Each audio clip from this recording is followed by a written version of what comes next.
Good evening. Welcome to Northbeat. I'm Megan Roberts.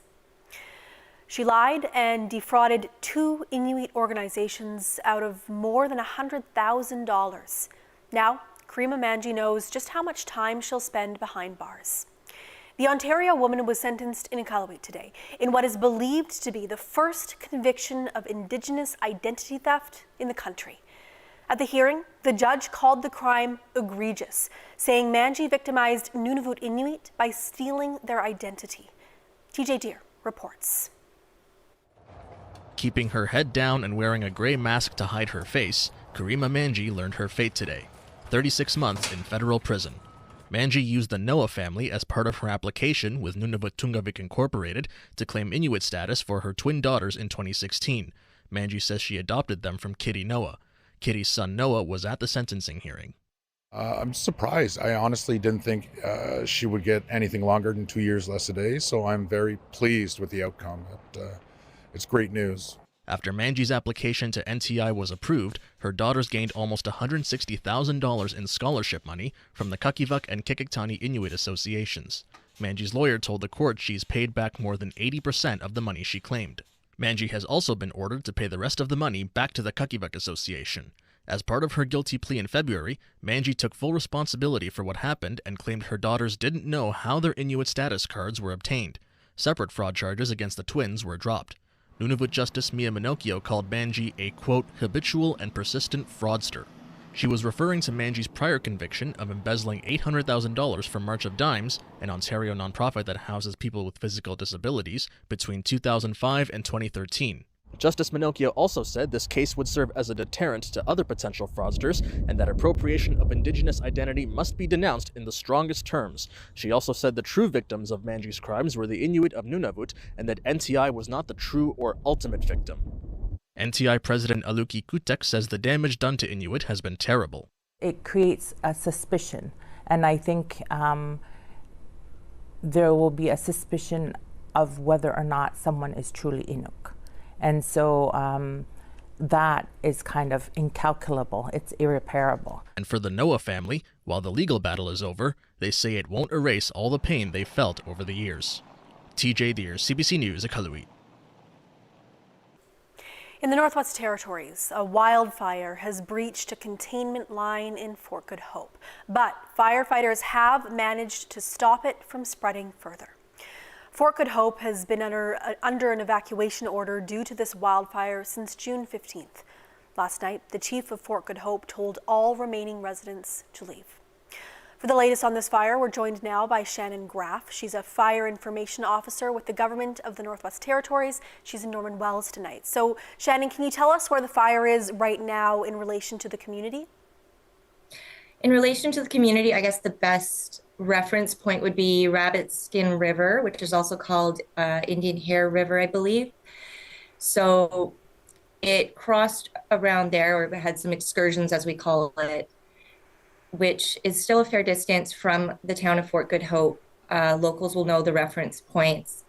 As soon as those hotspots were identified, they were actioned by water bombers, helicopters, and crews on the ground.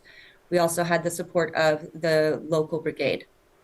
Yeah, I wonder if you can describe a little bit more what happened when the fire breached that containment line and how crews were able to kind of hold it and stop it from progressing further.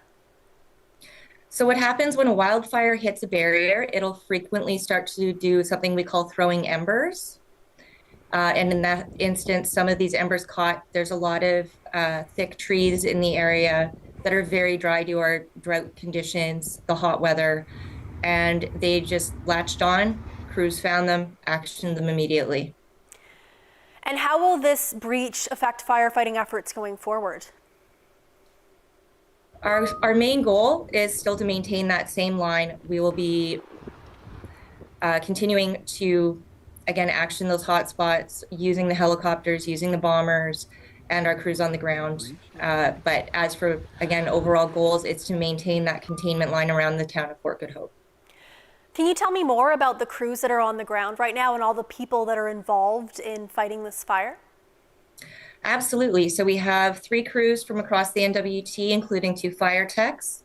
We have 5 crews that are from Yukon Protective Services, 4 helicopters, an Electra, 2 tanker groups, an incident management team of around 20 people. There's structure protection equipment, and then we've got the local people there as well helping out. Okay, definitely a lot of people on the ground helping out. NWT Fire in the latest update warned to expect aggressive fire behavior. Can you describe by what you mean by that? So when we say aggressive fire behavior, it tends to be because of either wind, heat, or a combination of both. This just means it's more likely to climb up to the top of the trees or do something that we call it crowning, which means it's more likely to throw embers, meaning that you can then get more hot spots. But again, we are monitoring for those all along the line. The people on the ground are doing such an amazing job. They're working up till 3 a.m. in the morning sometimes. So they're definitely on top of this. Yeah, I wanted to ask, you touched upon kind of the focus already, but if you could just reiterate what crews will be focusing on overnight and into tomorrow, expecting this aggressive kind of fire behavior. So overnight, we do expect it to slow down a little bit, as we've seen it in previous days with this fire. Again, as soon as it starts to warm up, we are going to expect it to possibly throw some more embers. So crews are going to be patrolling the line, actioning hotspots, maintaining control perimeters around any existing hotspots, and just we've got the helicopters again also are brilliant at spotting any possible smokes, which are hotspots that maybe crews haven't gone deep enough into the bush to see. So everyone's really at the top of their game and doing everything they can to keep this town safe. Okay, thank you so much for the update, Shannon. Thank you. That's Shannon Graff, a fire information officer with the GNWT. She joined us from Norman Wells tonight. It's been almost 2 weeks since that fire started encroaching on Fort Good Hope, which means almost 2 weeks away from home for the evacuees. But people in Norman Wells continue to make sure that everyone there has what they need. Rowan Fleary has that story. As days turn to weeks, more organizations like the one behind me are stepping up to support the Fort Good Hope evacuees. There was a lot of stress, so we had a lot of community counselors, mental health workers available for support in terms of counseling. Wiley says there's 4 counselors on the ground right now helping people cope with the stress of the evacuation. People fled Fort Good Hope on June 15th as a wildfire reached the edge of their community. More than 200 of them were sent to Norman Wells. And when they got there, people like Melanie Harding stepped up to help. So we called up Independent in Yellowknife, Rochedy's Independent, and Weaver and Devore. And same thing, they were like, tell us what you need, we'll get it there. And they did. And so people had socks and underwear that they, desperately needed. Sad to MLA, Daniel McNeely says an impressive number of people and businesses have stepped in. He says, including a catering company offering services free of charge since Tuesday. Volunteers have been cooking non-stop to keep the evacuees fed. Rowan Fleary, CBC News, Yellowknife. To the Yukon now, where wildfires are continuing to worsen. Hot, dry weather and lightning have caused an increase in fires this week. Of particular concern, a pair of fires burning just off the North Klondike Highway. That's the road that connects Whitehorse with Dawson City and Mayo. The road has been closed much of the week. Officials are now using pilot cars to guide traffic, but there are still long waits for travelers. Smoke density on the highway, like a really dense fog, maybe on a winter morning, can still make it very unsafe for drivers. So we're trying to get as many people through. We're working closely with Highways and Public Works to make sure that the pilot cars have what they need. But obviously it does mean that there are going to be delays and some people might not be successful if the stars don't line up with fire conditions. There's also a new fire north of Dawson City. Crews are attacking it with air tankers and helicopters. Fire officials say it hasn't grown and does not pose a threat to Dawson. Additionally, the Yukon River Quest is being impacted by these fires. Race officials say the finish line is being moved from Dawson to Carmacks. Last August, when an evacuation order was announced for the city of Yellowknife, leadership at all levels found themselves in unfamiliar territory.